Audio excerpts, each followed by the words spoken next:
I may have looked like 18, but I was 25. You're So, 25. so this chap from Trinidad and Tobago, a very colorful chap, we went to Big B supermarket. I said, "What are we doing here?" He says, "I'm getting your outfit." So we go to the aisle where all the tin foil is. I said, "What are you doing?" He said, "Well, this is your outfit." So he buys about 20 boxes of tin foil, basically all the tin foil that they had left. And we go to the crane. I said, "What's going on?" He says, "All right, just stick out your arms, stick out your legs." And they covered me in tin foil. I had shades. They covered that in tin foil. And there were two kids there from overseas on vacation. And one of them had a Batman shirt. And he says, "You look stupid," right? He's about 7 years old. I said, "Why am I stupid?" He says, "Because you're wearing tinfoil as an outfit." I said, "Hey, you like Batman?" He says, "Yeah." I said, "Well, Batman's stupid." He says, "What do you mean?" I says, "He wears his underpants outside of his trousers." And he Uh-huh. cried and he ran out. But when we were doing the video, he was swimming. I was sitting on this pillar. They have a pillar there at the crane, iconic. And he jumped in the water and he was trying to swim around where we were doing the video. But I was hoping I didn't fall because my legs were actually wrapped together in foil like a mermaid. So if I fell, I had no way to, float. I would have gone down pretty quickly. So, So so that's how you got that tinfoil outfit. Now, what you started singing? So you did rap, right? yeah, and I also Uh-huh. I started to rap on reggae rhythms and dancehall rhythms. Shinehead did that originally, but then he switched to R&B rhythms. So when they had concerts with people like Dennis Brown, Gregory Isaacs, Aswad, I would open the concerts for them. Songs like History of Reggae Music, Love, Respect, and Protect the Woman. I was always doing commentary, but I could represent myself if there was a battle. So Yeah. I was known for writing very long rhymes, like, Ah. gospels 1, 2, 3, and 4. So if you came to battle me, you had to have material. And I could also make it up on the spot. Once you get in the zone, So, freestyle is all right. because I've seen you doing Pekong, so that's how Yeah. you transitioned over into social commentary, into calypso. Yes, because me and you, we met prior to Walk Holy, which is 2001. Yes. So I was part of the original Walk Holy band for about 2 or 3 years. Yes. And I remember seeing, uh, an article in the Sunday Sun that spoke about discrimination. And I think it was a forum looking at AIDS and stigma. And there were comments attributed to the now prime minister, but she wasn't prime minister then, which spoke about discrimination. And I felt troubled by the article and how stigma was being placed. Hmm. I think that people are being sincere in raising their thoughts and fears and doubts. It doesn't always mean that it's accurate or balanced. And well, let's be clear. They were talking about at that time it was people who contracted HIV, AIDS. Yes, yes, Okay. stigma and discrimination, and and obviously that was after I discovered that my mum was HIV positive and had full blown AIDS, and my dad, and he died in October 1996, and she died January 2nd, 1999. I was in church at Apostolic Teaching Center, Mm-hmm. and Rupert came to the door of the church at Combermere School. So I anticipated there was something wrong there because in 1994, I took Ronnie Jr., who celebrated his 32nd birthday Ah, yesterday, oh along with my Rafi. goodness. Rafi is 9 years younger. Oh Um, my. I took Ronnie when he was 1. I wasn't cognizant of the fact that my mum was HIV positive. Um, and me and my brother Joe, you know, we had some terse exchanges while we were by him. And mum sent Rupert to go to the Schnelly. Schnelly's a snackette to get some chicken and chips. And then, when Rupert had left, um, Joe said to me, Nobby, chill out. Look, we got something to tell you. And my mum told me she was HIV positive. And you were the baby of the family. Oh No, no, Rupert was. Rupert, Rupert. but you did So not know. You didn't know. no, so she told me, and I was just, I couldn't speak. And she said, I don't want you to tell anyone. At that time, my girlfriend who became my wife, she said, don't tell her, don't tell anybody. If you want to talk to your father about it, you can. I will tell Rupert, and I will tell the others in my own time. So I had to keep that a secret for 2 years. And I did confront my father, and I said, Dad, that time he was in Paynes Bay, and I had moved back in with him at that time because there was a temporary separation. And I said, look, I know that you're HIV positive. I know that Mum's HIV positive. Ronnie's still going to come up on the weekend. You can still drive him. You can still take him to the beach. He can still lie down next to you. But if you get a cut, you just have to take the necessary steps. And there was a time when my mother came to look for us, and we were in Paynes Bay then, and Rupert was driving. This was the year after he'd won the Teen Talent competition, and he had a Daihatsu Charmin because he sold the Swift that he won in '93. And my father was in the front seat. I was in the back seat. My mum was in the back seat, and Rupert was driving.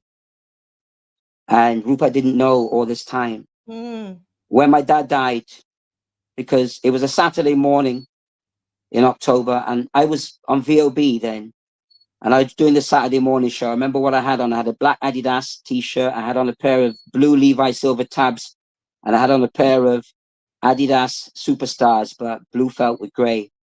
I wasn't driving at the time because I left the company, Hanchelinist, which had a company car at 20 years of age.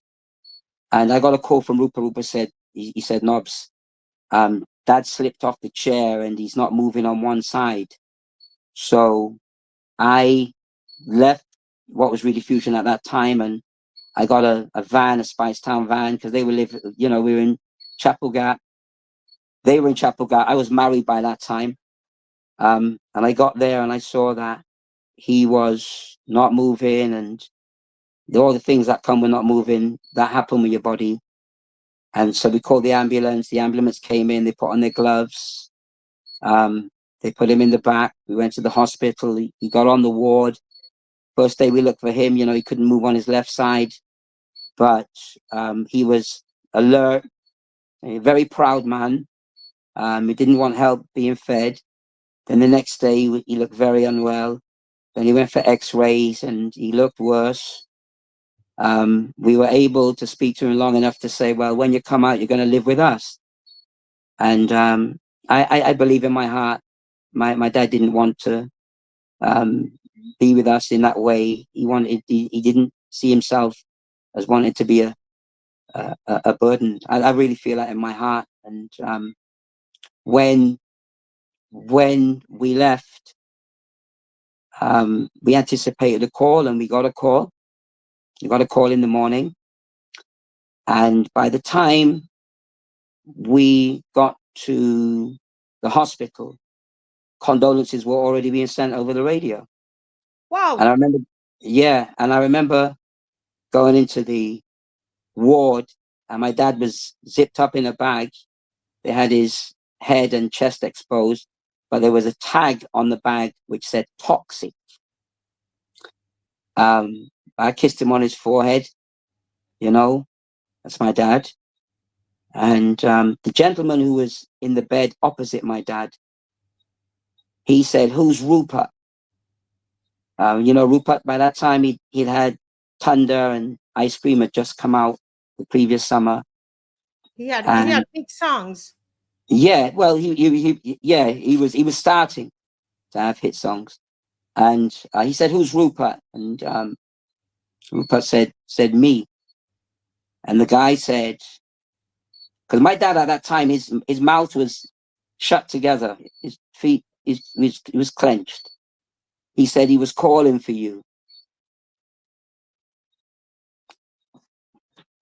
He said he was calling for you, you know, and so my mum came down for the funeral, and then that time we were living in So my Chancellor question Lane. is, why did they announce it on the radio before you guys?